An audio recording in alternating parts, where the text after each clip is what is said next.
कर दिया। Hello everyone, कैसे हो सभी लोग। मैं हूं भैया और आप सभी का स्वागत है रैंक प्लस पे। समझो आज हम बात करने वाले हैं जो हमने चैप्टर स्टार्ट किया रसायन विज्ञान की कुछ मूल अवधारणाएं।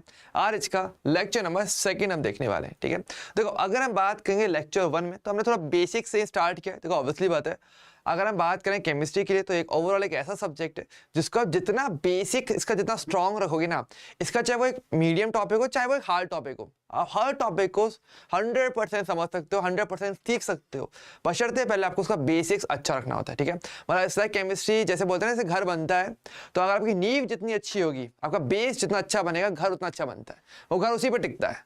तो वही वाली बात है, अगर आपका बेसिक अगर स्ट्रांग है तो आपकी केमिस्ट्री चाहे कोई भी टॉपिक आ जाए आप हर चीज पढ़ लोगे, अच्छे हर चीज समझ जाओगे, चाहे फिजिकल हो, ऑर्गेनिक, इनऑर्गेनिक।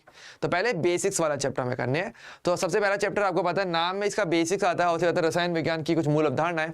तो इसके अंदर ज्यादातर बेसिक्स देखने वाले हैं और हर वो चीज, हर वो शब्द जिसकी जरूरत पड़ने वाली है वो सब चीज आप इस चैप्टर के अंदर सीख जाओगे। ओके, जो बोलते हैं ना कि केमिस्ट्री का बेसिक अच्छा नहीं है, उनको ये चैप्टर फिर अच्छे से करना चाहिए। ओके, क्लियर है। So first of all good evening, कैसे हो सभी लोग। हाँ, फटाफट से मुझे कमेंट करके बता दीजिए कि हाँ सभी लोग क्लास में आ गए हैं, अवेलेबल हैं, प्रेजेंट हैं। और फिर हम आज का डिस्कशन, आज की क्लास स्टार्ट करेंगे। आज हम क्या क्या टॉपिक देखने वाले हैं। देखो आज हम मुख्य तौर पे बात करने वाले हैं परमाणु की, अणु की, तत्व की और यौगिक के अवधारणाओं की। ठीक है, आज हम इनकी बातें करने वाले हैं। ठीक है, मोस्टली हमारा पूरा लेक्चर इसी के अराउंड रहने वाला होगा। और इसके अलावा थोड़ा अगर टाइम बच जाता है, अगर मान लो, तो हम आगे के कुछ टॉपिक जो है उनको पर भी थोड़ा सा डिस्कशन जरूर करेंगे, जो कि काफी हेल्पफुल रहे हैं केमिस्ट्री को पढ़ाने के लिए। ठीक है, क्लियर है। So first of all good evening यार, कैसे हो सभी लोग। ओके, गुड इवनिंग, बहुत बढ़िया। ओके, तो देखो अगर हम बात करेंगे तो फर्स्ट लेक्चर में मैं थोड़ा सा एक रिवाइज फटाफट से दे देता हूँ। ठीक है, फिर हम इसको स्टार्ट करेंगे। ठीक है, कि देखो फर्स्ट लेक्चर की अगर हम बात करेंगे तो हमने थोड़ा बहुत पदार्थ यानी कि द्रव्य के बारे में जाना था। एक छोटा सा रिकैप ले लेते हैं, है ना। तो हमने क्या जाना था, द्रव्य के बारे में, जिसको आप छोटी क्लासेस में पदार्थ कहते हो। ठीक, ये क्या होता है बेसिकली द्रव्य या पदार्थ। ये बेसिकली होता है कि आपको पता है कि कोई भी जो वस्तु होती है जिसके पास भी द्रव्यमान हो और जिसके पास आयतन हो, वो द्रव्य कहलाता है ना। हमने क्या बोला, द्रव्य किसको कहते हैं, जिसके पास दो चीजें होनी चाहिए।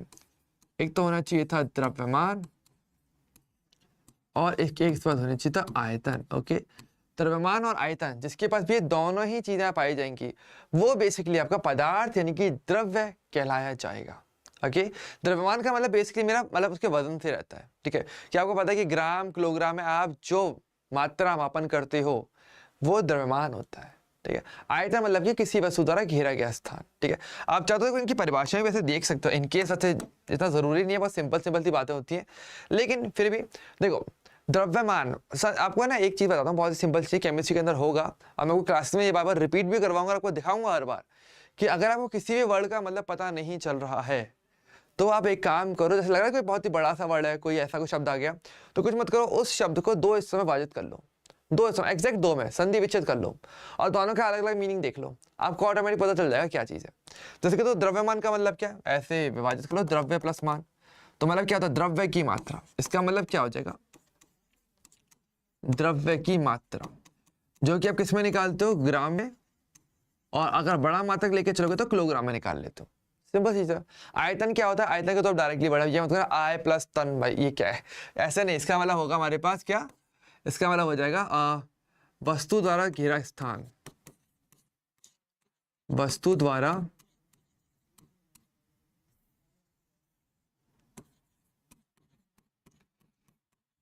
घेरा गया स्थान। ठीक है, वो बेसिकली आपका आयतन होता है। तो यहाँ तक हमने थोड़ी छोटी बातें की थी। इसके अलावा हमने क्या जाना था, इसके अलावा हमने ये जाना था कि हमारे पास जो पदार्थ है उसकी अलग अलग प्रकार की अवस्थाएं होती हैं। मुख्य तौर पे हम 3 अवस्थाएं पढ़ते हैं, हालांकि हमारे पास 5 अवस्थाएं, और सही कहूँ ना तो 5 से ज्यादा अवस्थाएं भी एग्जिस्ट करती हैं, 7 भी होती है। हम आगे पढ़ते हो ना साइंस में ही, केमिस्ट्री फील्ड अगर चूज करते हो आपको जानने को मिलेगा कि 5 भी नहीं होती, 5 से भी 7 होती हैं। फिर आगे बढ़ोगे 13 तक पहुंचोगे और आगे बढ़ोगे 17 तक पहुंचोगे। तो अवस्थाएं तो बहुत सारी हमारे पास, लेकिन मुख्यतः जो हमारे काम के जो डेली लाइफ में आप ये देखते हो और जिनका ज्यादातर उपयोग किया जाता है वो आपकी 3 ही होती हैं। हम जानते हैं द्रव्य की 3 अवस्थाएं कौन कौन सी होती है हमारे पास। कौन सी होती है हमारे पास, हमारे पास होती है 3 अवस्थाएं मुख्य तौर पे, सॉलिड, लिक्विड और फिर गैस। ठोस, द्रव और गैस आपकी मुख्यतः 3 अवस्थाएं, और इन तीनों अवस्थाओं को आप एक दूसरे में परिवर्तित कर सकते हो। आप चाहो तो इन तीनों को एक दूसरे में परिवर्तित कर सकते हो। कैसे? टेम्परेचर एंड प्रेशर, ताप और दाब की स्थितियों में परिवर्तन करके इन अवस्थाओं को एक दूसरे में बहुत ही इजीली परिवर्तित किया जा सकता है। ठीक है, और ये बहुत ज़्यादा इंपॉर्टेंट कॉन्सेप्ट होता है। अब मैं बता दूं, इसका यूज़ आगे जा करके 11th क्लास का ही एक चैप्टर और भी आता है, ऊष्मागतिकी करके आएगा, जो हम आगे पढ़ेंगे। तो वहाँ पर असल में इसी बात को ध्यान में रखा गया है, तापमान और दाब। ठीक है, तो वर्ड्स काफ़ी जुड़े हुए रहेंगे, केमिस्ट्री काफ़ी कनेक्टेड चलने वाली है, इसलिए बहुत ज़रूरी है कि आप चीज़ों को, जो चीज़ है उसको वहीं की वहीं समझिए और उसको आगे बढ़ाते हुए चलना। ऐसे करोगे तो आपका परफेक्ट केमिस्ट्री चलेगी। ओके, क्लियर है? चलिए जल्दी से फटाफट से मुझे बस थम्स अप दिखा दो, जल्दी से। क्लास में हो कि नहीं हो? मैं लगातार देख रहा हूँ आपके कमेंट्स, जल्दी से बताइए, जल्दी से। सभी लोग क्लास में आ गए ना? क्योंकि मैं देख पा रहा हूँ अभी भी कुछ लोग कमेंट्स नहीं कर रहे हैं, कुछ के तो आ गए हैं, कुछ के नहीं आ रहे हैं। भाई ये नहीं चलेगा। ओके, जल्दी से बताइए फटाफट से। थोड़ा सा चाहे तो वेट कर लेते हैं, और किसी का कोई डाउट है तब तक बता दीजिए, हम हल्का सा वेट कर सकते हैं। ओके, चलिए।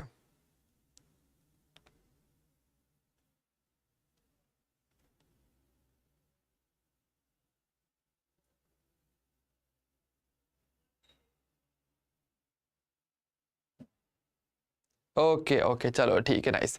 हेलो हेलो एवरीवन, कैसे हो? हाँ, सो बच्चों देखो, लास्ट टाइम अगर देखा जाए तो हमने ये थोड़ा सा पढ़ा था। एंड बच्चे यार, आरोही आप लेट आए हो काफ़ी यार, ये नहीं करेगा। हाँ, क्या आपको पता है ना 6:20 पे क्लास स्टार्ट हो जाती है, तो 6:20 पर ही आना है। ओके, ज़्यादा से 1-2 मिनट का फ़र्क पड़ सकता है, लेकिन इतना ज़्यादा भी नहीं। ठीक है, कि इसमें मैं काफ़ी तक रिकैप मैंने आपको काफ़ी करवा दिया। ओके, सो पहले तो मुझे यही बता दीजिए कि चलो आपकी जो फर्स्ट क्लास थी, आपको उसमें समझ में आया था या नहीं आया था? ओके, और आज का बेसिकली हम क्या पढ़ने वाले हैं, आज का टॉपिक भी देख लो। आज जो हम पढ़ने वाले हैं वो है परमाणु, अणु, तत्व और यौगिक की अवधारणाएं, यानी ये सभी शब्द क्या क्या होते हैं, इनमें मुख्यतः अंतर क्या क्या होता है, वो सारी बातें हम देखेंगे। और थोड़ा सा आगे वाला पार्ट का एक बेसिक प्रस्तावना जो है, जो हम अगले वाले लेक्चर में सीखेंगे, वो हम थोड़ी सी की प्रस्तावना देखेंगे, थोड़ा सा बेसिक परिचय देखने वाले हैं। ओके, क्लियर है? सो पहले मुझे कमेंट करके बता दो कि आपका फर्स्ट लेक्चर में वो क्लियर हुआ था, चीज़ें नहीं हुई थी, या कहीं पर कोई डाउट तो नहीं रह गया था। क्योंकि अगेन वही वाली बात है, अगर आप डाउट के पास चलोगे तो थोड़ा सा आपको फिर मुश्किल आएगा। तो हमें चीज़ें थोड़ी सी क्लियर कट चलनी है, क्लियर रखनी है। ठीक है, क्लियर है? चलिए जल्दी से मुझे थम्स अप दिखा दो। ओके, तो बेसिकली देखो, अभी तक हमने इतना देख लिया था, थोड़ा सा आइडिया कि द्रव्य क्या होता है, बेसिक परिभाषा क्या थी, द्रव्यमान प्लस आयतन से मिलकर बनता है। ठीक है, दोनों चीजें होंगी, वो द्रव्य होगा, 3 अवस्था होती है, ठोस, द्रव, गैस। तापमान और दाब द्वारा इन सबको परिवर्तित कर सकते हो। तो ये बेसिक बेसिक बातें जो हमने देखी थी। और लास्ट टाइम में मैंने आपको डाल्टन का परमाणु सिद्धांत भी थोड़ा पूरा बताया था कि डाल्टन का जो परमाणु सिद्धांत है वो क्या था, उसने परमाणु के बारे में क्या क्या बातें बताई थी, परमाणु एग्जैक्टली क्या है, और छोटे छोटे गुणों से परमाणु के बारे में बताए थे। हालांकि हम ये भी जानते हैं कि वो कहीं ना कहीं फेल भी हो जाता है। ठीक है, तो यहां तक जो है हमने लास्ट टाइम कवर कर लिया था। ओके, चलिए, बहुत बढ़िया, नाइस। ओके, चलो, तो एक बार ध्यान रखना, क्लास स्टार्टिंग से पहले बोल रहा हूँ, कोई भी डाउट आए आप तुरंत पूछ लेना है। ठीक है, ये नहीं कि दिमाग में डाउट रखना है, ये नहीं करना बस। ठीक है, तो देखो आज हम क्या करेंगे, आज हम बेसिकली द्रव्य का वर्गीकरण हम देखने वाले थे, द्रव्य का पूरा वर्गीकरण देखेंगे, जिसमें हम मेनली तौर पे हमारा जो मेन फोकस रहने वाला है वो परमाणु, अणु, तत्व और यौगिक के ऊपर रहने वाला है। ठीक है, तो ये वर्गीकरण कैसे होता है, पहले ये सर समझते हैं। देखो, अगर ये आपको जो चार्ट पूरा दिख रहा है, इस चार्ट को हम पूरा डिटेल में स्टडी करने वाले हैं। ठीक है, तो देखिए, अगर हम बात करेंगे द्रव्य की, है ना, तो देखो पहले हम थोड़ी सी चीजें क्लियर कर लेते हैं। ठीक है, अगर हम बात करेंगे द्रव्य, तो देखो द्रव्य यानी पदार्थ की बात करेंगे ना, तो मुख्य तौर पे अगर बात करेंगे द्रव्य को कितने प्रकार से विभाजित किया गया है, तो सिर्फ 2 प्रकार से विभाजित करते हो। ठीक है, एक तो आपका होता है आपका शुद्ध पदार्थ। ठीक है, वो पूरा चार्ट है, मैं उसको और ध्यान से बता रहा हूँ। ठीक है, एक तो मेरा होता है शुद्ध पदार्थ होता है। ठीक है, और दूसरा मेरे पास होता है मेरा मिश्रण। ठीक है, देखो अब देखो, मैंने यहाँ पे मिश्रण यूज लिया है। नॉर्मली हम ऐसा पढ़ते हैं ना छोटी क्लास में कि यार कोई चीज शुद्ध होती है, तो अगर शुद्ध नहीं होगी तो वह अशुद्ध होगी, है ना। लेकिन देखो यहाँ पर हम क्या लेते हैं, ज्यादा अच्छा वर्ड मिश्रण उपयोग में लेते हैं। क्यों लेते हैं वो हम आगे सीखते हुए चलेंगे, लेकिन पहले हम थोड़ा सा शुद्ध पदार्थ और मिश्रण लेके चलना है स्टार्टिंग में। तो ठीक है, अच्छा, किसी पदार्थ को शुद्ध पदार्थ आप कब कहते हो, या शुद्ध पदार्थ किसे कहा जाता है? बेसिकली शुद्ध पदार्थ की अगर बात करेंगे, देखो, तो देखो यहाँ पर अगर हम बात करेंगे तो शुद्ध पदार्थ और मिश्रण के बारे में बात करने वाले हैं। ठीक है, पहले तो थोड़ा सा मिश्रण ही समझ लेते हैं कि वो पहले आने वाला है, अशुद्ध पदार्थ को हम बाद में सीखेंगे। देखो, मिश्रण बेसिकली क्या होता है, ये थोड़ा एक इजी पार्ट है, पहले इसको कवर कर लेते हैं। ठीक है, तो आपको चीजें क्लियर रहेंगी। देखो, मिश्रण की अगर बात करेंगे ना, तो इसका मतलब इंग्लिश में क्या बोलते हैं सर, मिक्सचर कहते हो। ठीक है, इसके एग्जाम्पल से चीजें समझते हैं, आपको ज्यादा अच्छे समझ आएगा। जैसे कि आप सभी लोगों ने मिक्सचर नमकीन खाई होगी, है ना। एक नमकीन आते हैं मिक्सचर करके, तो उसमें क्या रहता है, आप सभी लोग जानते हैं, उसमें बहुत सारी चीजें, अलग अलग प्रकार के जो कण होते हैं वो उसमें मिक्स होते हैं, है ना। यानी कि मिश्रण में क्या होता है, जहां पर एक से ज्यादा प्रकार के जो कण हैं वो पाए जाते हैं, वो आपस में मिक्स हो जाते हैं, उसका मिक्सचर कहते हो। हिंदी में क्या बोलते हैं, मिश्रण। तो बेसिकली परिभाषा भी यही होती है, देखो यहाँ पे यही लिखा है, अगर आप परिभाषा देखो मिश्रण क्या होता है, तो जब दो या दो से अधिक पदार्थों को किसी भी अनिश्चित अनुपात या मात्रा में मिलाते हैं तो इस प्रकार बने पदार्थ को मिश्रण कहते हो, ठीक है। जैसे कि मिक्सचर नमकीन का बिल्कुल सिंपल एग्जांपल है, सभी लोगों ने खा रखा होगा, है ना। नहीं खाया तो भाई आज खरीद के खा लेना, काफी अच्छा रहेगा, ठीक है। तो जब भी आप दो या दो से ज्यादा चीजों को मिक्स कर दोगे, कोई फर्क नहीं पड़ता आप किस अनुपात में लेके चल रहे हो, मतलब कि बराबर लेके चलो, दोनों को बराबर बराबर मान मिलाना है, कोई ज्यादा है कोई कम है, से कोई फर्क नहीं पड़ता, एज लॉन्ग एज दो चीजें मिक्स हो रही हैं वो मिश्रण होता है। सिंपल सी चीज है, ओके। यानी ऐसे में हम कह सकते हैं जहां पर दो या दो से ज्यादा प्रकार के पदार्थ पाए जाते हैं वो मिश्रण है। जैसे कि देखो एक मिश्रण नमकीन में बहुत सारी चीजें होती हैं, इसमें काजू भी होता है, किशमिश भी होता है, इसके अंदर इसमें बेसिक जो मसाले हैं वो भी इसमें मिक्स होते हैं, और अलग अलग प्रकार के मसाले होते हैं। इसका बेसिक भुजिया भी होती है, इसके अंदर बहुत सारी चीजें आती हैं, मटर भी होता है ना। तो बहुत सारी चीजें इसके अंदर पाई जाती हैं, तो सब मिक्स हो जाता है, उसको मिश्रण बोलेंगे, ठीक है। अच्छा, शुद्ध पदार्थ क्या होता है, वैसे बेसिक आइडिया के तौर पे शुद्ध पदार्थ बेसिकली होता है जहां पर, देखो शुद्ध पदार्थ में क्या होता है, जहां एक प्रकार का कण पाया जाता है, जहां एक ही प्रकार का कण हो, जहां पर ओनली एक ही प्रकार का कण पाया जाएगा, बहुत सारी चीजें मिक्स नहीं होती हैं, एक ही प्रकार का कण रहेगा, चाहे बहुत सारे आ जाएंगे लेकिन रहेंगे सारे एक जैसे ही, तो वो आपका शुद्ध पदार्थ होता है, वो प्योर बोलते हैं उसे, इंग्लिश में कहते हैं प्योर सब्सटेंस।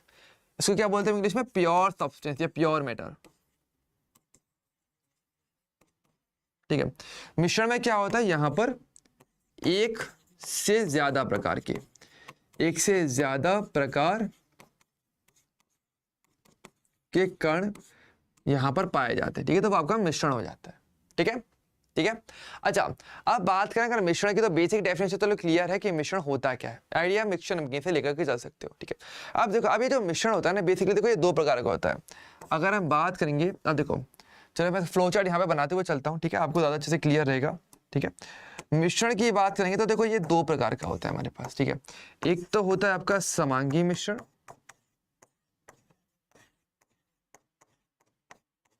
ठीक है, एक होता है विषमांगी मिश्रण,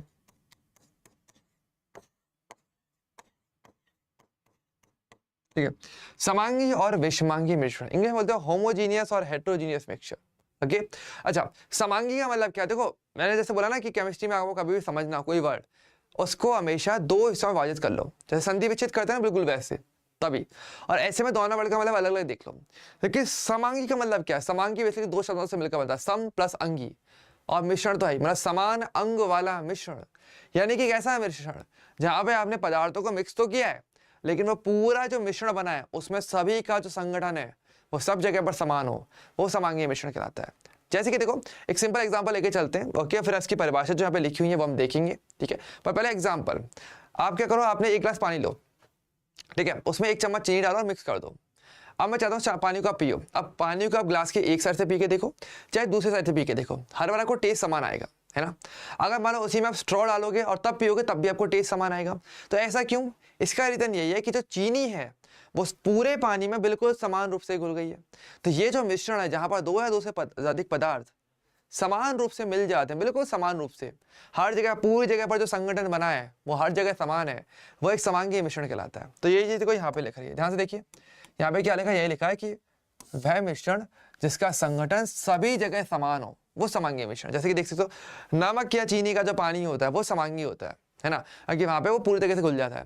इसी प्रकार से आप चाहते हो डेटॉल ले सकते हो, डेटॉल की जो बूंद को पानी में डाला जाता है तो वो पूरे पानी में वो समान रूप से घुलती है, तो वो एक समांगी मिश्रण हो गया। मिला तो है, दो चीजें मिलेंगी ये तो फिक्स है, कम से कम दो, ज्यादा भी मिल सकती है, मैं ये नहीं कहता कि आपके पास में नमक ही डालो, उसमें आप चीनी भी डाल दो, आप उसमें एक बूंद नींबू का रस भी डाल दो, पूरी शिकंजी बना लो भले आप, तो भी क्या हो जाएगा, वो भी समांगी मिश्रण बन जाता है। बस वो पूरे तरीके से समान रूप से घुलना चाहिए, दैट्स इट, ओके। अच्छा, कुछ बातें अगर बात करें समांगी मिश्रण की, तो देखो क्या क्या बातें ध्यान रखनी होती है कि जो समांगी मिश्रण होता है उसमें कणों को आंखों से नहीं देख सकते। एक बार चीनी के कण को अलग से देख सकते हो, लेकिन जब चीनी के कण को पानी में डाल देते हो तो क्या चीनी के कण को देख पाते हो, तब उसे नहीं लिख पाते, क्योंकि वो जो कण होता है ना वो उस द्रव के बीच, देखो असली बात हम जानते हैं, भले चीन पानी है द्रव है तो द्रव के कणों के मतलब रिक्त स्थान थोड़ा तो होता ही है। तो चीनी का जो कण है ना वो बहुत छोटा होता चला जाता है, वो टूटता चलता है, छोटा हो जाता है और वो उस रिक्त स्थान में आकर के बैठ जाता है, जिससे आप उसे देख नहीं पाते हो। तो इस चीज को वापस देखा नहीं सकता, वही वाली बात है। लिखिए दूसरी बात क्या लिखिए कि अवयवी कणों को आसानी से पृथक नहीं कर सकते। मतलब मैंने बोला कि चलो ठीक है भाई, तुमने चीनी को पानी में डाल दिया, अच्छी बात है। अब मैं बोला कि चीनी को पानी से अलग करके बताओ, दिमाग खराब हो जाएगा भैया, ये कैसे किया जाए, ये तो मुश्किल टास्क है कि भाई चीनी को पानी से कैसे अलग करेंगे, है ना। तो बहुत सारे तिगड़म लगाओगे कि हाँ भाई किसी न किसी तरीके से हो जाए। मैं नहीं कहता कि पृथक नहीं हो सकते, पृथक हो सकते हैं, बस आसानी से नहीं हो सकते कि आप ये बोलो कि भाई आपने चीनी पानी को छाना और चीनी और पानी अलग अलग हो जाए, ऐसा तो होने से रहा, है ना। तो वही चीज, इसके लिए फिर आपको अलग अलग विधियां लगानी पड़ेंगी, जैसे कि वो चीनी का क्रिस्टल वापस अलग हो जाए, ठीक है। तो ये आसान टास्क नहीं है, हो सकता है बस आसानी से नहीं हो सकता।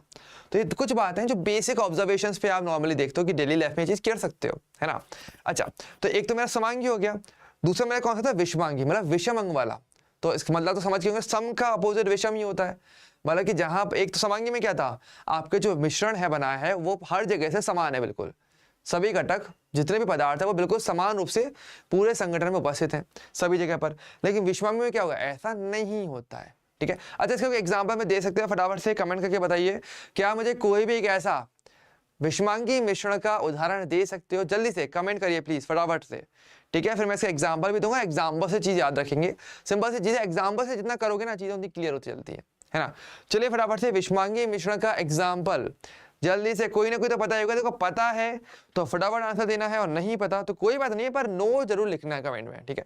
कि चलो नहीं पता है, मैं बता दूंगा, उसकी चिंता की बात नहीं है, लेकिन हाँ कमेंट्स फटाफट से आने चाहिए सभी बच्चों के, जल्दी से बताइए जल्दी से। हाँ, तो जल्दी से बताइए भाई क्या इसका आंसर आएगा। कोई भी एक विषमांगी मिश्रण का उदाहरण आपने छोटी क्लास में भी पढ़ा होगा, नहीं पढ़ा तो कोई बात नहीं, नो कमेंट कर दो, ओके। लेकिन आंसर देना आना चाहिए, ठीक है। आप जितना कमेंट करोगे उससे पता चलता है कि हाँ भाई आप कितने एक्टिव हो, कितना चीज समझ रहे हो। इट नॉट जस्ट कि मैं केवल मैं बोलूं, पर इससे ज्यादा बढ़िया है क्या कि आप मुझे जवाब दो, है ना। चलिए फटाफट से जल्दी से बताइए, मैं आपको थोड़ा सा टाइम दे रहा हूँ, 1 मिनट का टाइम दे रहा हूँ, थोड़ा सोच लो, नहीं पता चलो ठीक है मैं जवाब दे दूंगा, बता दूंगा मैं, लेकिन हाँ फिर भी थोड़ा सा अपने को सोचना चाहिए, है ना। कोई भी आंसर दे सकते, कोई भी। और विषमांगी मिश्रण के एग्जाम्पल तो बहुत सारे हैं, बहुत सारे, एक नहीं है, बहुत सारे, डेली लाइफ में भी बहुत से एग्जाम्पल है।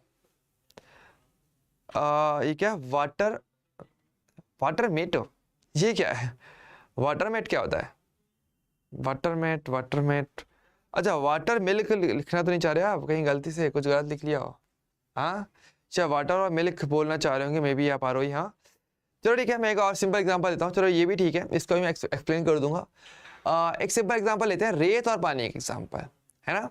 देखो तो हम एक सिंपल एग्जांपल लेके चलते हैं रेत और पानी का। देखो होता है कि रेत और पानी में आप एक काम करना, एक ग्लास लेना और उसमें रेत डाल देना, आपको क्या देखने को मिलेगा, आप उसे ऐसे घोलोगे तो क्या होगा, कुछ रेत ऐसी होगी जो नीचे बैठ जाएगी, इस प्रकार से नीचे बैठ जाएगी।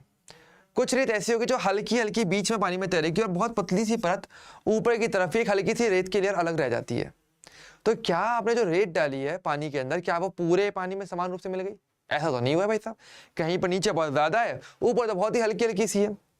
तो ये क्या समांगी मिश्रण बना, नहीं, ये जो मिश्रण है जहां पर दो पदार्थ समान रूप से नहीं मिल पाए, सभी जगह पर संगठन समान नहीं है, वो बेसिकली मेरा एक विषमांगी मिश्रण हो जाता है। तो यहाँ पे ये लिखा है, जिस मिश्रण में के विभिन्न विभिन्न भागों का संगठन एक दूसरे से भिन्न भिन्न हो, अलग अलग, ऊपर अलग है, बीच में अलग है, नीचे अलग है ना, समान रूप से आपकी रेत पानी में नहीं मिल पाती है, तो वह विषमांगी हो जाता है, ठीक है।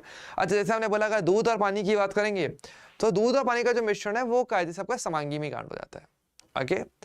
पर हाँ यहाँ पर एक चीज देखनी पड़ती है कि ना आपको, कितना दूध है कितना पानी वाली बात भी है। अगर केवल प्योर दूध होता है ना तो वो आपका समांगी से में चला जाता है, ठीक है। लेकिन पानी जब मिलाया जाता है, पानी नॉर्मली होने का सार्वत्रिक विलायक होता है। वैसे पानी एक ऐसी चीज है जो अपने अंदर सब कुछ घोलने की क्षमता रखती है। तो समय के साथ लेकिन ये भी आपको देखने को मिलता है कि भाई जब दूध को आप ऐसे काफी टाइम के लिए छोड़ देते हो तो वो दूध फिर विषवांगी बन जाता है। क्यों? अगर ऊपर की तरफ मलाई बन जाएगी, ऊपर का जो दूध होगा वो हल्का हल्का होगा, नीचे वाला दूध थोड़ा गाढ़ा सा हो जाता है ना, तो वो आपका फिर विषवांगी हो गया इस प्रकार से, ठीक है। अच्छा, वैसे और भी एग्जाम्पल ले सकते हो, जैसे कि आप पर हाँ ध्यान रखना आपका वो प्रॉपर एक विलियन बनना चाहिए, ओके। विलियन वो तब भी बनेगा, ठीक है, कि मिश्रण पूरा पूरा बना है, ठीक है। अच्छा, अब देखो विषमांगी की जैसे अगर हम बात करेंगे तो यहाँ पे अब देखो आगे की बात क्या आती है, मतलब मिश्रण की अगर बात करें तो देखो यहाँ पर देखो अगर बात करेंगे जैसे समांगी में क्या था, आप कणों को आंखों से नहीं देख सकते थे, एक बार हमने विलय कर दिया तो विलय के कणों को आप नहीं देख सकते, लेकिन यहां पर अगर देखा जाएगा तो कणों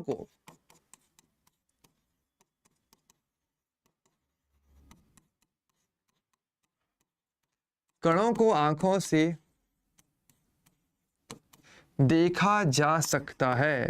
और बहुत ही सिंपल सी बात है, एक बार अगर आप रेत को पानी में डाल दोगे तो क्या रेत दिखती नहीं है क्या? रेत तो तब भी दिख रही होती है, अगर वो इतने छोटे आकार के उसके कण नहीं होते हैं इसलिए, ठीक है। तो आंखों से देख सकते हो विषमांगी में। और दूसरी बात क्या भी आता है, देखो यहाँ पर आप कणों को इजिली पृथक नहीं कर सकते थे, अलग नहीं कर सकते, और यहाँ पे कर सकते हो।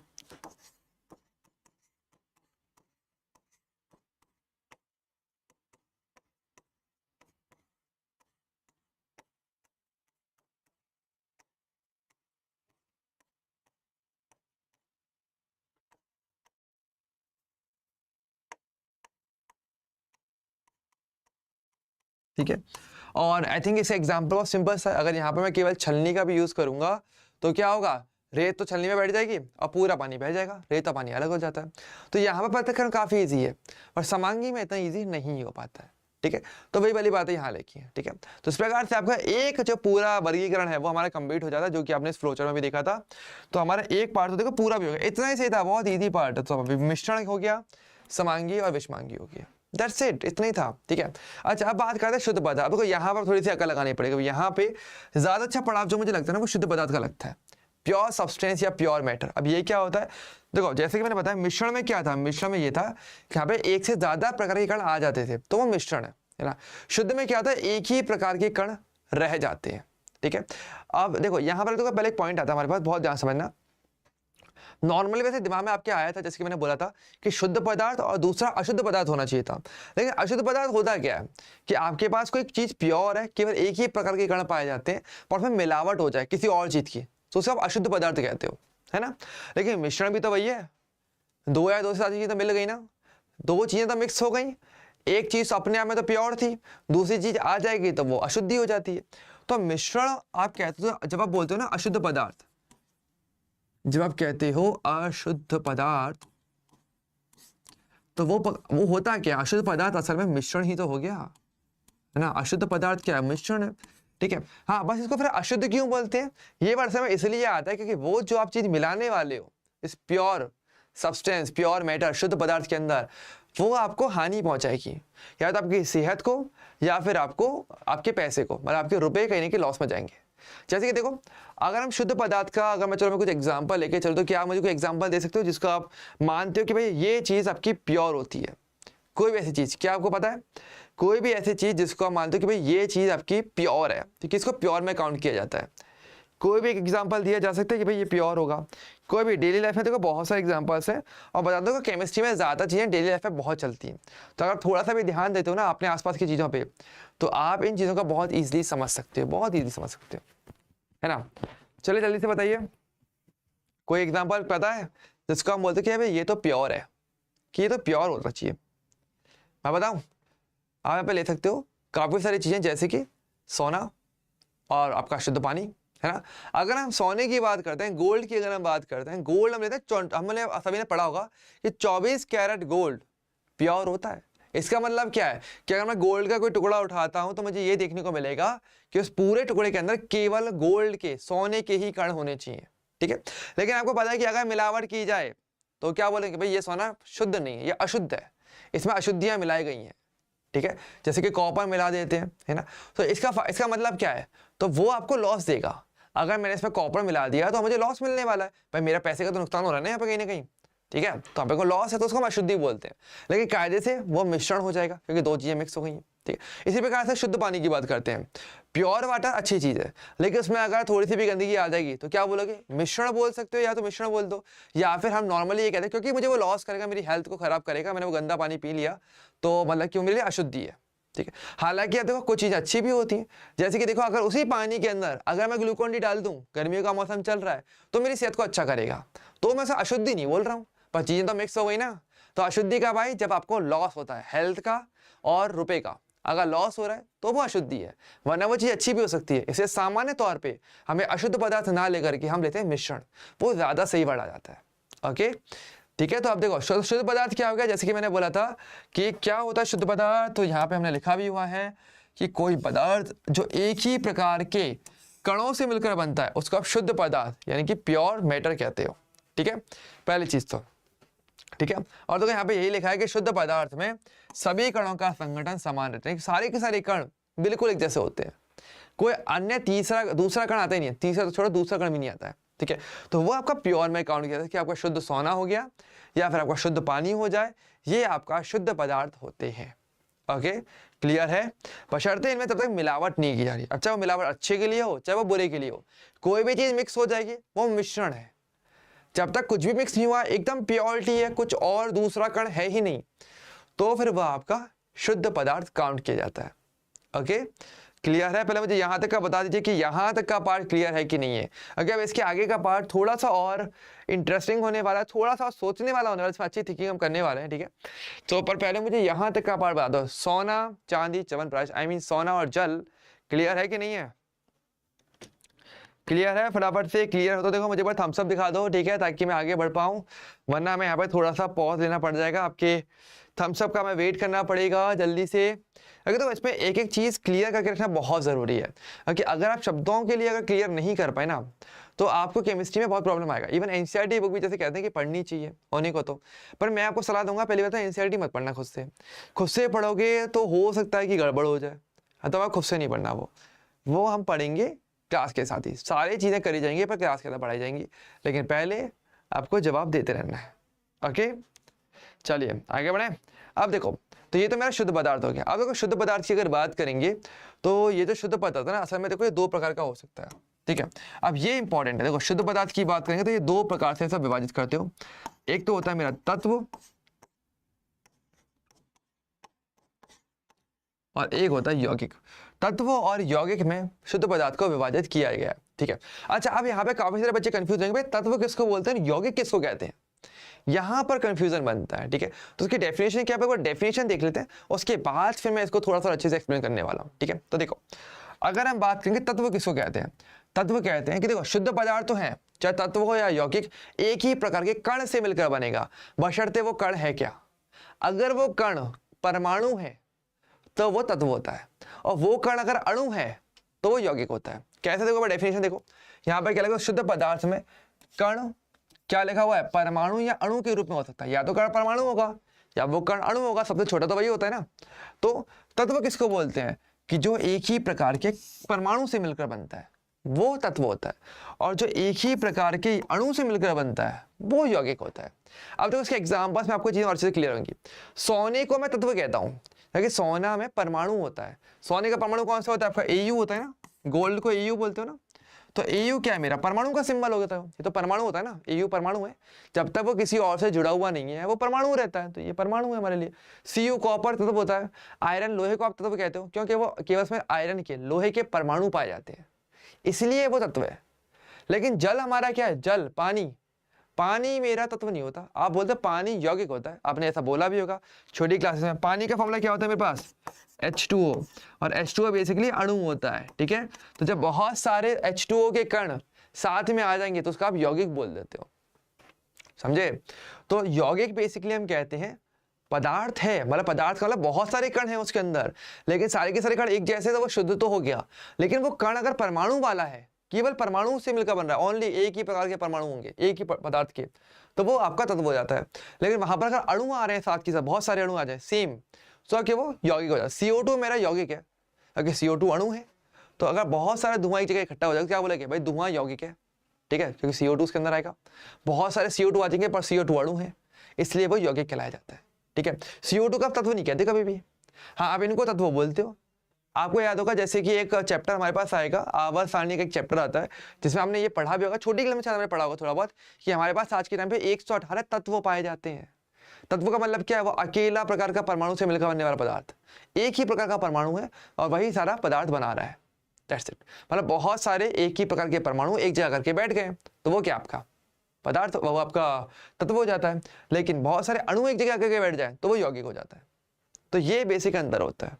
ओके अच्छा, अब पॉइंट ये भी आता है कि परमाणु और अणु में क्या अंतर होता है, अब इसको भी थोड़ा क्लियर कर लो, क्योंकि ये भी जरूरी है जानना। देखो परमाणु के बारे में तो थोड़ा बहुत चलो हमने जानते हैं कि परमाणु क्या होता है, कि परमाणुओं को बेसिकली पदार्थ के मूल कण के रूप में परिभाषित कर दो, जो सबसे छोटा कण है। जैसे हम बोलते हैं कि पदार्थ की सबसे छोटी इकाई जिसमें तत्व के सभी गुण होते हैं, विद्यमान होते हैं। और वाली बात है, तत्व किससे मिलकर बना है, परमाणु से। तो कोई तत्व जो गुणों का प्रदर्शन कर रहा है, बेसिकली वही गुण उसके परमाणु के होंगे भाई ना। जैसे बनाने वाला है वैसे ओवरऑल बनने वाली चीज बनेगी ना। अब सोने के अंदर अगर सारे परमाणु सोने के हैं, हम जानते हैं सोना चमकता है, मतलब सोना कीमती होता है, सोना चमकता है कहीं ना कहीं, तो सोने के परमाणुओं की वजह से वो सोना दिख रहा है ना पूरा। उसके अंदर बहुत सारे सोने के छोटे छोटे परमाणु हैं, वो सब आपस में इकट्ठे आ जाते हैं तो हमें आंखों में दिख जाते हैं, वही वाली बात है। तो परमाणु और तत्व के गुण समान होते हैं, हम ये कह सकते हैं, सिंपल सी चीज, ठीक है। इसके अलावा अणु क्या है कि एक या एक से अधिक प्रकार के परमाणु आकर्षण बल, जिसको आप क्या बोलते हो, रासायनिक बंध बोलते हो, द्वारा एक साथ बांध कर अणु का निर्माण करते हैं, ठीक है। हम जानते हैं अणु कब बनता है, जब छोटे छोटे परमाणु या जो भी परमाणु है, समान असमान जो भी है, आपस में मिल जाए और रासायनिक बंध के द्वारा जो एक प्रकार का आकर्षण बल होता है द्वारा जुड़ जाए, उसको आप अणु कहते हो, उस कण को आप अणु कहते हो। यानी परमाणु मिलकर अणु बनाता है। ओके जैसे कि देखो एक सिंपल एग्जांपल लेकर के चलते हैं, आपको और चीजें क्लियर हो जाएंगी, ठीक है। जैसे कि देखो मुझे पता है जैसे कि हाइड्रोजन है अकेला, चलो अकेले डायग्राम में समझते हैं, ज़्यादा अच्छा रहेगा, ठीक है। अब जैसे कि देखो ये जो डायग्राम है इस पर थोड़ा सा फोकस करो, आपको चीज़ें क्लियर होंगी। और ये एनसीईआरटी से उठाए हुए बात है, तो आप इसको वहाँ पर भी देख सकते हो, पर बात वही है कि सारी एनसीईआरटी क्लास में कवर होगी। एक एक चीज जो भी इंपॉर्टेंट है, छोटी छोटी डायग्राम्स, हर वो छोटी छोटी चीज आपके लिए कवर करवाई जाएगी क्लासेस के अंदर, तो इतना भागने दौड़ने की जरूरत नहीं पड़ेगी आपको, ठीक है। अब देखो देखो यहाँ पे क्या लिखा है, हम यहाँ पे देख पाए, देखो hydrogen, oxygen, nitrogen, copper, sodium, सारे परमाणु लिखे हुए हैं। परमाणु क्यों बोला जा रहा है, क्योंकि देखो अब तक ये किसी और से जुड़ा हुआ नहीं है। चीज बड़े को नोटिस करो, क्या लिखा है, विभिन्न प्रकार के परमाणु। कोई चीज परमाणु तब तक रहती है जब तक वो कण किसी और समान या असमान प्रकार के अन्य कणों से ना जुड़ा हो। जब तक वो अकेला है वो परमाणु है, मतलब परमाणु तरीके से मान लो सन्यासी, ठीक है। सन्यासी का क्या होता है, सन्यासी का कोई वास्ता तो है नहीं जीवन से, मतलब अन्य लोगों से, जीवन से तो है, जिंदा तो है ही कहीं ना कहीं, लेकिन हाँ भाई अन्य सारे मोह माया त्याग करके, सारे परिवार सबको छोड़ छाड़ के वो अकेला कहीं तप कर रहा होता है, ठीक है। तो उसको मतलब नहीं, तो वो परमाणु है एक तरीके से, ठीक है। लेकिन जो बंदा घर पर रहते हैं वो क्या, वो सब अणु है, क्योंकि वो और लोगों से जुड़े हुए रहते हैं, किसी ना किसी एक आकर्षण बल की वजह से वो आपस में और लोगों से जुड़े रहते हैं, एक जुड़ाव रखते हैं, एक लगाव रखते हैं, तो वो क्या है, वो मिलकर के एक अणु बनाता है, ठीक है। अब देखो कैसे, जैसे देखो यहाँ पर देखो हाइड्रोजन ये किसी से नहीं जुड़ा, तो क्या लिखा हुआ है, हाइड्रोजन का एक परमाणु लिखा हुआ है यहाँ पे, और यहाँ पे देखो हाइड्रोजन का एक दूसरा परमाणु, एक अन्य परमाणु है, हम दोनों को जोड़ रहे हैं। दोनों परमाणु जुड़ेंगे तो क्या बनेंगे, समान प्रकार के दोनों परमाणु है, जुड़ जाएंगे तो क्या बनेगा, इस प्रकार से H2 बनेगा ना। तो ये देखो क्या है, यहाँ पर देखो अणु बढ़ा गया। तो अणु कब आया, जब परमाणु जुड़ गए, ओके, तब अणु आता है। चाहे दो परमाणु जुड़े हैं, लेकिन अगर जुड़ गए तो वह अणु है। समान जुड़े असमान इससे फर्क नहीं पड़ता। ये समान का एग्जांपल था, असमान का ले लो। आप चाहो तो यहाँ पे ऐसे लिख लो कि भाई हमारे पास, जैसे आप इधर लिख लेते चलो, जैसे कि आपके पास हाइड्रोजन है, ऑक्सीजन है, दो हाइड्रोजन लेके चलना है, तो क्या बनेगा आपका H2O बन जाता है। तो H2O क्या है, मेरा अणु हो जाता है इस प्रकार से। इसको मैं ऐसे लिखता हूँ H plus H plus O। यहाँ पर एक हाइड्रोजन का परमाणु ये क्या, दूसरा परमाणु हाइड्रोजन का ये रहा, और ये एक ऑक्सीजन का परमाणु है, जुड़ा हुआ नहीं है, मिलकर के H2O बन गया, वो क्या आपका अणु है, ठीक है। तो यहाँ पर तीन परमाणु मिलकर अणु बना रहे हैं। तो अगेन संख्या से फर्क नहीं पड़ता है कि कितने परमाणु जुड़ रहे हैं, कितने भी जुड़ सकते हैं, कोई इशू नहीं है, लेकिन वो जुड़ गए तो तुरंत अणु बनाएंगे, तो उसको अणु बोला जाएगा, उस कण को अणु बोलोगे आप। जब तक तो एकदम अकेला है, किसी से जुड़ा हुआ नहीं है, तो वो आपका परमाणु है, ओके। जैसे कि तो यहाँ पे एक एग्जांपल और ऑक्सीजन का भी दिया हुआ है कि ऑक्सीजन का देखो यहाँ पर एक परमाणु ये रहा, एक अन्य परमाणु ये रहा, मिलके देखो O2 अणु बनाया, तो O2 अणु है और अकेला ऑक्सीजन परमाणु है। तो ध्यान रखना, अगर कभी भी आपको कोई भी शब्द ऐसा अकेला मिल जाए जहां पर वो किसी और के साथ जुड़ा हुआ नहीं है, समझ जाओ वो परमाणु है। और किसी से भी जुड़ जाए, चाहे स्वयं से जुड़ जाए, वो अणु है, ठीक है। तो जैसे कि हमने बोला, अगर एनसीईआरटी बुक भी कभी रीडिंग करते हो ना, ध्यान रखना कहीं पे अकेला H लिखा हुआ है तो समझ जाना इसका मतलब क्या है, हाइड्रोजन परमाणु। तो इसका मतलब क्या हो जाएगा, चलो मैं हिंदी में लिख देता हूँ ताकि आपको और क्लियर हो जाए। ये बेसिकली आपका हो जाएगा हाइड्रोजन का परमाणु है, ये ध्यान रखना, ठीक है। लेकिन अगर मैं बोलूँ H2 तो ये क्या हो जाएगा, मेरा हाइड्रोजन का अणु, ये हाइड्रोजन का अणु हो जाता है। तो अब आप क्लियरली फर्क देख सकते हो, ठीक है। तो अगर कहीं पे लिखा है हाइड्रोजन परमाणु, मतलब वो अकेला है, वो कण किसी से जुड़ा हुआ नहीं है। पर बोला जाए हाइड्रोजन का अणु, मतलब वो आपस में खुद से जुड़ गया होगा, तो H2 अणु बन जाता है इस प्रकार से, ठीक है। अच्छा, वैसे अणुओं के एग्जाम्पल तो बहुत सारे ले सकते हो, जैसे कि H2O भी अणु है, आप HCl ले लो, आप CO2 ले लो, आप चाहे बड़ा फॉर्मूला ले लो H3S क्या बोल सकते हैं H2SO4 ले लो, ठीक है। या फिर आप ले लो कोई कार्बनिक अणु ले लो C6H12O6, ये ग्लूकोज का फॉर्मूला होता है ना। तो आप कुछ भी ले लो, ये सब अणु है, ये सब के सब क्या है आपके अणु, ठीक है। और यही अगर बहुत सारे अणु एक साथ इकट्ठे हो जाएंगे तो इसको आप यौगिक भी बोल दोगे, ठीक है, शुद्ध उस पदार्थ के तौर पे। पदार्थ में ध्यान रखें, जब हम पदार्थ शब्द लेते हैं ना तो वहां पर हम बहुत सारे कणों को एक ही जगह पर है ऐसा मान के चलते हैं, ठीक है। तो पदार्थ में काफी सारे कण आ जाते हैं, पर वो सारे के सारे कण एक जैसे होंगे तो वो आपका यौगिक हो जाता है, ठीक है, अणु के तौर पे। और परमाणु है तो बेसिकली आपका तत्व हो जाता है। ओके, सो ये वाला पार्ट आपका यहाँ पर आता है, क्लियर है। तो पहले फटाफट से मुझे बता दो यहाँ तक का पार्ट क्लियर है। तो ये बेसिकली आपका वर्गीकरण होता है, पहले थोड़ा वर्गीकरण जानना जरूरी है, ठीक है। तो हमने ये भी देख लिया, ये भी कर लिया और हमने ये भी कर लिया। ओके, तो पहले मुझे बताइए क्या यहाँ तक का पार्ट क्लियर है, यस और नो? जल्दी से मुझे भाई कमेंट करके बताइए, फटाफट से जल्दी से मुझे कमेंट करके बता दो। ओके, मैं थोड़ा सा साइड में हट जाता हूँ, कोई भी वर्ड अगर पूछना हो तो अभी भी आप मुझे कमेंट करके बता सकते हो आराम से, मैं आपको पूरा टाइम है आपके पास, ठीक है। चलिए जल्दी से बताइए कमेंट करके।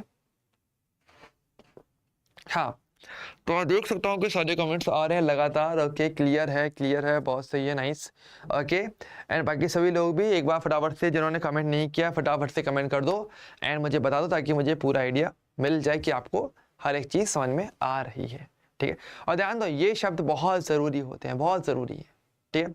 और अभी हम छोटे से कुछ क्वेश्चंस भी करेंगे ताकि आप कितना समझ पाए फिर उसे पता चलेगा, ठीक है, क्लियर है। तो इस वाली चीज़ को थोड़ा देखना ही थोड़ा ज़रूरी है, तो घर पे इसका रिवीजन जरूर करना है अपने को, ठीक है। अब देखो, अच्छा देखो, अब कुछ बातें और भी आती हैं, चलो वो भी थोड़ा सीखते हुए चलो, कुछ बेसिक चीज़ें और अच्छे से आनी चाहिए, ठीक है। क्या क्या देखो समझो, क्या लिखा है, यहाँ पे लिखा है कि एक यौगिक व विभिन्न तत्वों के परमाणु एक निश्चित अनुपात में मौजूद होते हैं और यह अनुपात एक यौगिक की विशेषता होती है। अब इस वर्ड का मतलब ये काफ़ी इंपॉर्टेंट लाइन है, ठीक है। इंपॉर्टेंट क्यों है देखो समझो, जब हम बात करते हैं यौगिक, देखो जब कहना है अणु बेसिकली परमाणु से मिलकर के बनता है, लेकिन यौगिक तत्वों से मिलकर बनता है। ओके, क्योंकि देखो यहाँ पे इसको ऐसे बोल सकते हो कि देखो हम ये बोल रहे थे कि मेरे पास परमाणु है, परमाणु अगर आपस में मिलेंगे, मतलब बहुत सारे परमाणु अगर आपस में मिलते चले तो क्या बनेगा आपका, तो ऐसे में आपका अणु बनता है। लेकिन ये छोटे छोटे एक एक कणों की बात करें, एक एक परमाणु का छोटे छोटे कण, दो तीन तीन कण आपस में मिलकर बना रहे हैं। लेकिन अगर यही परमाणु बहुत अधिक मात्रा में आ जाएगा तो उसका आप तत्व बोल दोगे। तो परमाणु की जगह पर अगर पदार्थ के शब्द में देखा जाए, अधिक मात्रा में देखा जाए, तो उसका तत्व कह देते हो। तो बात तो एक है ना, तो तत्व अगर आपस में जुड़ रहा है तो एक ही बात, तो परमाणु जुड़ रहा है तो अणु बन रहा है, तो तत्व जुड़ेगा तो क्या बनेगा, उसका यौगिक ही बनेगा।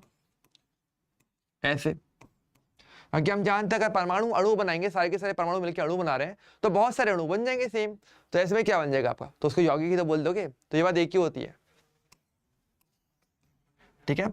अब बात ये आती है, क्या लिखा है कि जब तत्वों के परमाणु जुड़ने वाले हैं तो एक निश्चित अनुपात में जुड़ते हैं तो एक विशेष प्रकार का यौगिक बनता है। जैसे कि देखो, अगर एक सिंपल से एग्जांपल लेके चल रहा हूं, आपको बहुत अच्छे तरीके से क्लियर हो जाएगा। क्या कि जैसे कि आपको पता हाइड्रोजन है और ऑक्सीजन ये मिलकर के आपका जल बनाते हैं, ठीक है, जो कि आपका एक यौगिक आपका रह जाता है। आपको पता है ये हमेशा 2:1 में जुड़ने चाहिए।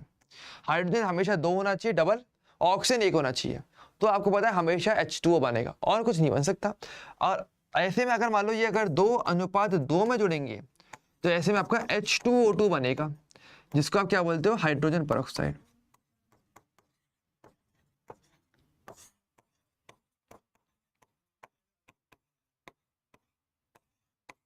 जिसको कि आप हाइड्रोजन परऑक्साइड कहते हो, ठीक है। और ये एक अलग प्रकार का यौगिक है। आपको पता है जल पी करके आप जिंदा रहते हो, आप हाइड्रोजन परऑक्साइड पियोगे आप मर जाओगे, क्योंकि ये विषैला होता है, ठीक है। तो इसलिए हर बार जब भी आप तत्व जुड़ते हैं, और आप तत्व जुड़ने मतलब उनके अंदर के परमाणु जब जुड़ेंगे और यौगिक बनेगा या अणु का निर्माण होता है, जब भी हो वो हमेशा एक निश्चित अनुपात में होता है और वो अनुपात फिक्स है। अनुपात बदलोगे तो बनने वाला यौगिक बदलेगा। मतलब इसका मीनिंग वही होगा ना कि जो परमाणु जिस संख्या में जुड़ने चाहिए थे, अगर वो संख्या ही बदल दोगे तो ऑब्वियसली बात है कि भाई आपका बनने वाला पदार्थ भी बदल जाएगा। वो वाली चीज हो रही है, ठीक है। और यहाँ पे क्या लिखा है, यहाँ पे ये भी लिखा है कि साथ ही एक यौगिक के गुण उसके घटक तत्वों के गुणों से भिन्न होते हैं। ठीक है, कि यौगिक के गुण और उसके जो घटक तत्व जिससे वो मिलकर बन रहा है वो तत्व, उनके गुण अलग अलग हो सकते हैं। देखो कैसे, एक बहुत सिंपल सा एग्जांपल है, याद रखना। हाइड्रोजन गैस की बात करेंगे। हाइड्रोजन एक जलने वाली गैस है। आपको पता है हाइड्रोजन का उपयोग एज ईंधन के तौर पे भी हम लोग करते हैं। आज के टाइम पे हम धीरे धीरे करके कहीं ना कहीं एक अच्छे इको फ्रेंडली पर्यावरण की ओर जाना है, तो ये बहुत ज़रूरी है कि हम ऐसे ईंधनों का उपयोग ना करें जिससे कि CO2 बनता है ना, क्योंकि उससे ग्लोबल वार्मिंग हो रही है, आपके पास ओवरऑल पर्यावरण प्रदूषण भी बढ़ता जा रहा है सब चीज़ों से, है ना। तो अब ऐसे में क्या हम हाइड्रोजन को ऐसा ईंधन के तौर पे उपयोग में लेने का देख रहे हैं। इसके काफ़ी सारे एक्सपेरिमेंट चलते रहते हैं कि भाई इसको अच्छे तरीके से यूज़ में लिया जा सके, क्योंकि हाइड्रोजन गैस को कंट्रोल कर पाना थोड़ा मुश्किल टास्क है, इसलिए अभी तक यहाँ पे रिसर्च इस पर चल रही है ज़्यादा से ज़्यादा। ठीक है, लेकिन हाइड्रोजन गैस काफ़ी अच्छा ईंधन है, और अगर ये जलेगा तो जलने के लिए हमें क्या पता है, हमें ऑक्सीजन गैस चाहिए। ये ईंधन है, ये जलने वाली चीज़ है, ये जलती है, और ऑक्सीजन गैस की उपस्थिति में चीज़ें जलाई जाती हैं, ये जलाने में मदद करती है। लेकिन इन दोनों के मिलकर बना जो मिश्रण है, जो कि अगर पानी होता है, वो उसी आग को बुझाता है। ठीक है, यानी कि हम ये कह सकते हैं, तो ये क्या हो जाएगा, ये इसका यौगिक हो गया, ये बेसिकली क्या हो गया आपका यौगिक हो गया। तो यहाँ पर फिर हमारे पास ये सीखने को मिलता है कि भाई ये जलने वाली गैस हाइड्रोजन जलती है, ऑक्सीजन जलाती है, लेकिन इनसे मिलकर बना यौगिक जल उसी आग को बुझाता है। तो एक सिंगल लाइन में आप इसे याद रख सकते हो। ठीक है, तो हाइड्रोजन और ऑक्सीजन क्या हो गया, वो तो तत्व हो गए हमारे पास, है ना। लेकिन H2O जल क्या हो गया, वो तो मेरा यौगिक हो गया। तो क्या इसका गुण स्टार्टिंग वाले तत्वों के गुण के समान था? ऐसा बिल्कुल नहीं है, अलग अलग गुण है। ओके, तो ये चीज हमारा यहाँ पर आता है। तो जलने वाली गैस, ये जलाने वाली गैस, पर इन दोनों से मिलकर बना यौगिक H2O बुझाने के काम आता है। ओके, सो इस तरीके से आप इसे आराम से याद रख सकते हो, और ये स्टेटमेंट पूरी तरीके से जस्टिफाई हो जाता है। ठीक है, मैं बता दूँ इसको मैं इतना फोकस क्यों करवाता हूँ छोटी छोटी बातों को, इसका रीजन यही है कि आपके पास जेई के अंदर अगर बात करेंगे तो स्टेटमेंट वाले क्वेश्चन भी आते हैं। ठीक है, जहाँ पर अगर कोई ऐसे टिपिकल स्टेटमेंट दे दे जहाँ पर अगर थिंकिंग आ जाए तो आप उसमें फंस सकते हो। पर वही ना कि आप जितना क्लियर रहोगे अपने टॉपिक को, अपने कंसेप्ट को लेते हुए, आपको उतना समझ में आएगा कि हाँ बात तो सही है, लॉजिकल बातें हो रही हैं सारी, कुछ भी इलॉजिकल, अचानक से कुछ आता नहीं। ऐसा मेरी क्लास में नहीं, तो अचानक से कुछ भी नहीं आएगा आपके पास। हर चीज़ एक प्रॉपर प्लानिंग के साथ आपके पास आएगी, ताकि आपको पता रहेगा कि ऐसा हम क्यों कर रहे हैं। मेरी क्लास में हर क्यों का जवाब आपको मिलने वाला होगा, बस आपको ध्यान से सुनना है। जितना सुनोगे उतना आपको क्लियर रहेगा। ओके, क्लियर है। अब देखिए, अब थोड़ी सी बात और करते हैं जो कि आपके एनसीईआरटी बुक के कुछ स्पेशल लाइंस हैं, और यहाँ से ये आपके एनसीईआरटी का फर्स्ट चैप्टर के अंदर आपको ये लाइंस मिल जाएंगे, आप चाहो तो चेक कर सकते हो। ठीक है, थियोरेटिकल लाइंस है, इसे थोड़ा समझना कि देखो रसायन विज्ञान का महत्व हमारे पास कुछ रहता है। क्या महत्व रहता है वो थोड़ा सा हम क्लियर कर लेते हैं। देखो पहली चीज तो क्या है, देखो सिस्प्लेटिन और टेक्सोल करके हमारे पास दो यौगिक होते हैं। ठीक है, इनका उपयोग कैंसर के उपचार में किया जाता है। ठीक है, तो ये डायरेक्टली भी अब याद है, थोड़ी सी चीजें आपको याद भी रखनी है। कहाँ कहाँ याद रखना मैं बताते हुए चलूंगा। जैसे कि ये वाला पार्ट है, सिस्प्लेटिन करके एक यौगिक है और एक टेक्सोल करके एक यौगिक होता है। ये दो यौगिक हमारे पास पाए जाते हैं जो कि कैंसर के उपचार में काफी प्रभावी रहते हैं, यानी कि इनका उपयोग कैंसर के उपचार के लिए किया जाता है। ठीक है, सो आपका देखो यहाँ से आपके पास थियोरेटिकल क्वेश्चन आ सकता है सीधा सीधा, कि आपको बताना पड़ेगा, जैसे सीधा सीधा पूछा जाए कि भाई कैंसर के उपचार में प्रभावी औषधि है डैश, 4 ऑप्शन, 4 में से 2 में से 1 का नाम दे दिया जाएगा, 3 और 4 भी कुछ ना कुछ मिल जाएगा, और उसमें आपको पहचानना पड़ेगा। तो आपके नॉलेज जितनी ज़्यादा रहेगी उतना आप अच्छे से इस क्वेश्चन को ईजिली टिक कर सकते हो। तो टेक्सोल है और सिस्प्लेटिन होता है। अच्छा कैसे कैसे होते हैं इनके बारे में चलो पूरी नॉलेज आप और ले लीजिए। देखो अगर हम बात करेंगे सिस्प्लेटिन, तो प्लेटिन मतलब इस प्रकार, प्लेटिन मतलब प्लेटिनम का यौगिक है वो। ठीक है, और ये बेसिकली क्या होता है, एक अकार्बनिक, ये क्या है बेसिकली एक अकार्बनिक यौगिक है। और थोड़ा सा और अच्छे से बताओ ना, तो ये बेसिकली एक प्रकार का उपसह संयोजन यौगिक होता है, जिसको हम आगे डिटेल में समझेंगे। पर अभी के लिए तो आपसे ऐसे कह सकते हो कि ये मेरे पास क्या है, एक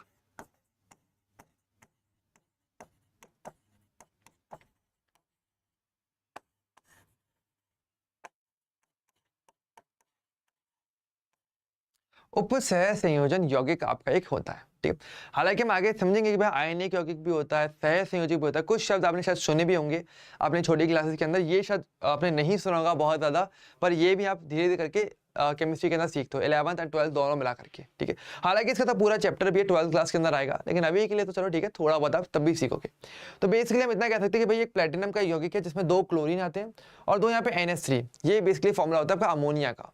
ओके, सो अमोनिया और Cl बेसिकली क्लोरीन होता है, तो इसका एक यौगिक ये होता है। आई थिंक प्लेटिनम का नाम तो मेरे साथ सभी ने सुना होगा, इसका तो आभूषण बनाने में इसका उपयोग होता है, सोना चांदी प्लेटिनम, तो इसकी काफ़ी अच्छी ज्वेलरी बनती है, काफ़ी महंगी होती है, इवन गोल्ड से महंगी प्लेटिनम पड़ जाता है, ठीक है। तो भाई ओवरऑल बात, प्लेटिनम खरीद लेना महंगा है, पर गोल्ड खरीद लेना, पर गोल्ड भी महंगा बढ़ता जा रहा है, काफ़ी ज़्यादा रेट बढ़ रही है महंगाई का टाइम पे। कोई नहीं, कुछ नहीं, यहाँ पर देख लेना, इसको खरीद लेना, ये ज़्यादा अच्छा है, ये कैंसर में काम आएगा, इससे महंगा पड़ जाता है ये, ठीक है। तो ये चीज़ है, ठीक है। अच्छा, और अगर हम बात करेंगे टैक्सोल की, अगर बात करेंगे तो टैक्सोल अगर देखा तो ये कार्बनिक यौगिक होता है, क्लियरली दिख भी रहा होगा, इतना बड़ा यौगिक है, ये क्या है बेसिकली एक कार्बनिक यौगिक,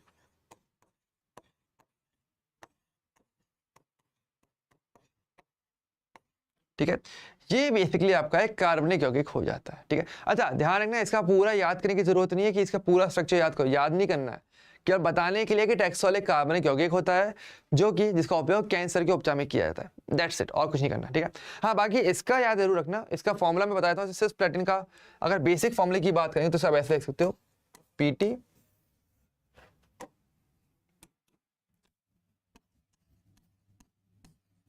Cl2 NH3 का 2, और इसको ऐसे बड़े ब्रैकेट में से बंद कर दो, ठीक है। ये इसकी संरचना, ये इसका फॉर्मूला है, और इसको सिस प्लेटिन कहते हैं। वो सिस बेसिकली एक वर्ड है, मेन तो वर्ड प्लेटिन होता है, पर सिस एक सिस और ट्रांस करके एक समाव्यवस्था आती है, वहां पर आएगा। पर अगेन सारी चीजें आप डिटेल में समझते हो चलोगे, पर अभी के लिए केवल इतना थोड़ा सा पार्ट याद करके रखना, आगे जाके आएगा तो अगेन मैं इसकी बातें करूंगा आगे आने वाले चैप्टर्स में भी, तो ये रिपीट होगा। और तब आपसे पूछूंगा कि क्या आपको बेसिक फॉर्मूला भी याद है, तो फॉर्मूला और इसका मेन उपयोग कहाँ पर है, कैंसर के उपचार में इसका उपयोग होता है, ठीक है। इसके अलावा देखो क्या मेरे पास एक दवाई और भी है, वो AZT, इसका नाम क्या है, एजिडोथाइमिडीन कहते हैं इसको। इस दवा का इस्तेमाल एड्स रोगियों के उपचार में किया जाता है, ठीक है, एड्स रोगियों की मदद करने के लिए करते हैं। AZT एजिडोथाइमिडीन, ओके, से पूरा इसका शॉर्ट फॉर्म और इसका फुल फॉर्म दोनों दिमाग में रखना, AZT इसका शॉर्ट फॉर्म हो जाएगा और एजिडोथाइमिडीन ये रहता है, ठीक है। अच्छा, ये कैसा रहता है तो इसको भी देख लो भाई, ये बेसिकली ये संरचना होती है, ये रहा AZT, ठीक है। इसको क्या बोलते हो आप, एजिडोथाइमिडीन कहते हैं, और इसको देखो वैसे तो जीरोविडीन भी कहते हैं इसको, ये भी इसका नाम है, और तो एजिडोथाइमिडीन कह दो या फिर जीरोविडीन कह दो, इसको AZT कहते हैं। और अगेन ये भी क्या है, ये भी बेसिकली क्या होता है, एक कार्बनिक यौगिक होता है,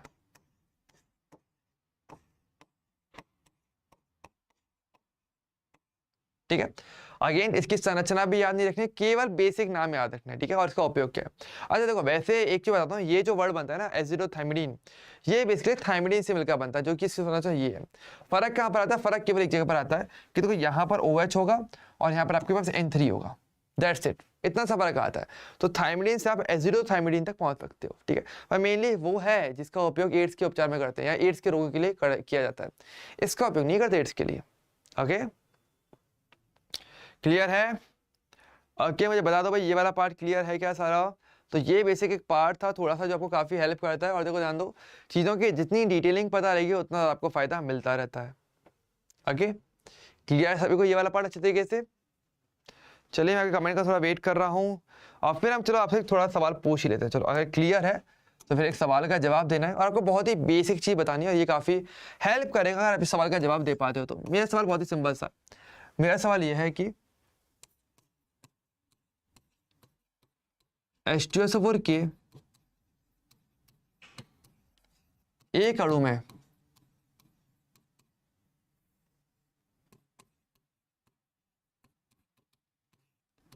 परमाणुओं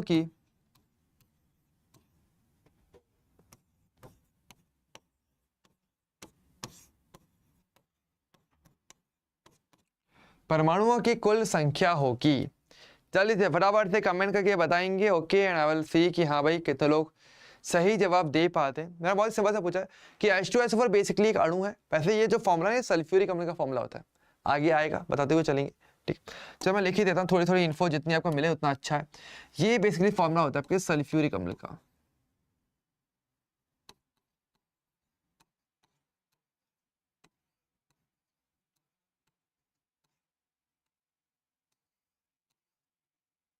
ठीक है। ये बेसिकली सल्फ्यूरिक अम्ल का फॉर्मूला होता है ना।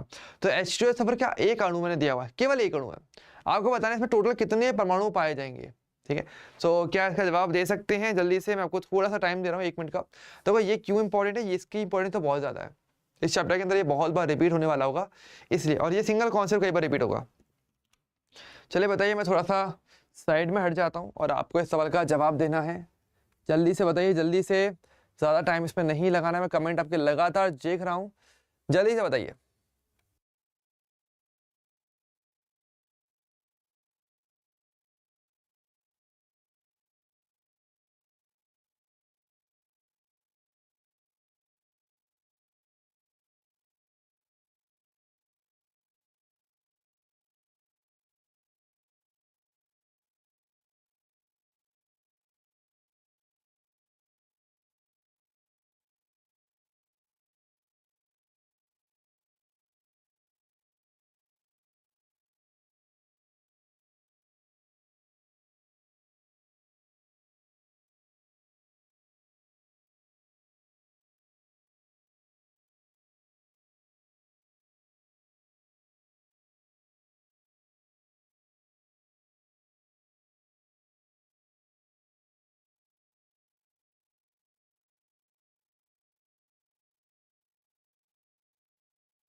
ओके, सो इसका आंसर क्या आएगा?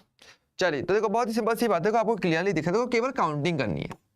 तो आपको पता है H2SO4 है, अगर मैं ध्यान से देखूं तो मेरे पास यहाँ पे दो, तो देखो ये तो मेरा अणु हो गया बेसिकली, पर अणु तो परमाणु से मिलकर बनता है ना, तो कौन कौन से परमाणु पाए जाते हैं, कितने पाए जाते हैं, वो देख लीजिए। तो मेरे पास यहाँ पे दो, तो मुझे यहाँ पे हाइड्रोजन देखने को मिलेंगे, एक मुझे देखने को मिलेगा सल्फर, प्लस ऑक्सीजन कितने देखने को मिलेंगे, 4। क्लियरली बात है, 4 मेरे पास क्या है, मेरे पास यहाँ पे ऑक्सीजन रह जाते हैं। तो इन टोटल अगर देखा जाए तो टोटल कितने हो गए, 2 + 1 + 4 कितने हो गए, टोटल 7। ठीक है, आप चाहो तो यहाँ पे अलग अलग परमाणुओं को भी इंगित करते हुए लिख सकते हो, मैंने सीधे सीधे बोला टोटल 7 परमाणु पाए जाते हैं, सिंपल सी बात है। ठीक है, तो आपको ये थोड़ी छोटी चीज़ें काउंटिंग करनी है बस। ठीक है, और असल में ये सबसे ज़्यादा इंपॉर्टेंट चीज़ है, क्योंकि अगर आप परमाणुओं की काउंटिंग नहीं कर सकते तो आप फिर रिएक्शंस में उनको समझ नहीं पाओगे। ठीक है, क्योंकि ऐसे क्वेश्चंस, ऐसी चीज़ें बनती हैं कि आपको कोई रिएक्शन दी जाएगी और आपसे पूछा जाएगा भाई इसमें कौन सी चीज़ क्या क्या है, कैसी कैसी है, वो सारी चीज़ें पूछी जाती है। उसके लिए आपको पहले काउंटिंग करनी आनी चाहिए, और वही इस चैप्टर का सबसे मेन कॉन्सेप्ट आता है, सबसे मेन अवधारणा आती है, जिसका मोल कॉन्सेप्ट यानी कि मोल अवधारणा कहते हो, वो इसी पर आता है, काउंटिंग करने पर। ठीक है, तो हम कहीं ना कहीं काउंटिंग करना भी स्टार्ट करेंगे। ठीक है, तो पहले वही ना कि पहले क्या कहते हैं कि पहले बोल पूरा वाक्य बनाने से पहले पहले शब्द आने चाहिए, है ना। तो शब्द जितने अच्छे से आएंगे आप वाक्य उतने अच्छे से बना भी पाएंगे, वही सेम चीज़ है। आगे क्लियर है।